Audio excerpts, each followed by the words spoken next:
So it was at the scouting combine with Andrew Berry, the Browns general manager, when the light first flickered about 18 games, because he explained to us that their proposal to move the trade deadline back 2 weeks, 1 week was for the 17th game, and the second week was for the looming 18th game. And I talked to people after that, and it was like, yeah, it's a no-brainer. The league still wants 18. That kind of went away.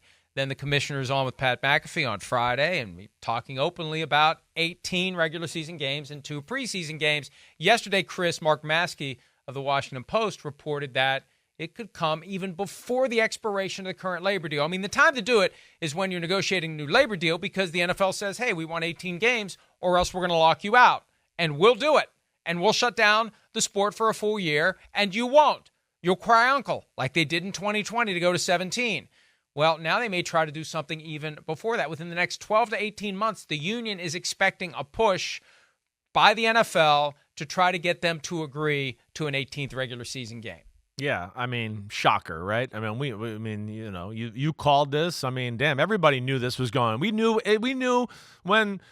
7 years ago that this is where the NFL wanted to go. It's just now they backed off. They backed off because you can't reconcile it with player health and safety. Right. So now, I mean, players, I guess, were healthy in their mind for a few years, and now they're going, wait, we can push the limit a little bit more. We've done all this other stuff to make the game safer. Now we can push more games. So now 2 extra games, no big deal. We've made it safer. The guys should be able to last and make it happen. And when it's all said and done, I mean, we know what it's all about. I mean, period. It's about TV money, period. That's all that matters, right? Wait, we can get rid of 2 meaningless preseason games where we make chump change and we can make them real games and make billions? Cha-ching, sure, we'll do that, right? So, yeah, it's expected. The big thing is what are they going to do? How are they going to formulate the year?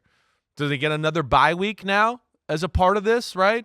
I mean, those are things that, I wonder how it's all going to play out and where this is all going to go. But it's looking like one thing I like, Mike, President's Day, Super Bowl, no school or work on Monday after the Super Bowl. I think that could be fun. Drinky, smoky. We'll still be working. Yeah, you understand? Okay, fine. The day off doesn't apply to us. We still have to get up and do the show. I want the energy. If we're still I like it by though. the time it happens. But that's the carrot that the commissioner dangled. That wasn't a mistake. Yeah. That wasn't an accident. He didn't blurt that out. Hey, we get the Super Bowl President's Day weekend, so get behind 18 games. Now, Joe Burrow, one of the many who have raised this point of 2 bye weeks to balance out an 18th regular season game, give the players more time to recharge and recuperate during the season. He posted that tweet on Friday after Goodell said what he said. Here's the problem. If you do 18 games and 2 bye weeks, unless you're going to go conference championships straight to the Super Bowl with no week off in between, it goes too far. Right. Or you got to start on Labor Day weekend. They decided 25 years ago we got to get away from Labor Day weekend because nobody's home watching games on Labor Day weekend and the ratings aren't good. They might decide, you know what? We've taken over Thanksgiving. We've taken over Christmas. We'd take over Easter if we were playing in the spring.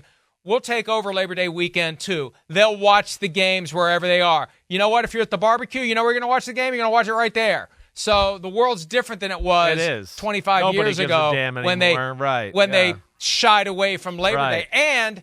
And you can do Thursday, Friday, Saturday, Sunday, Monday of Labor Day weekend. Damn, that look at you. Antitrust thing doesn't kick in. Damn, they should pay you scheduling fees right there. You got it all figured out for them to make millions and billions. Why? They get it all and billions. free. I know. They get all my stuff for free.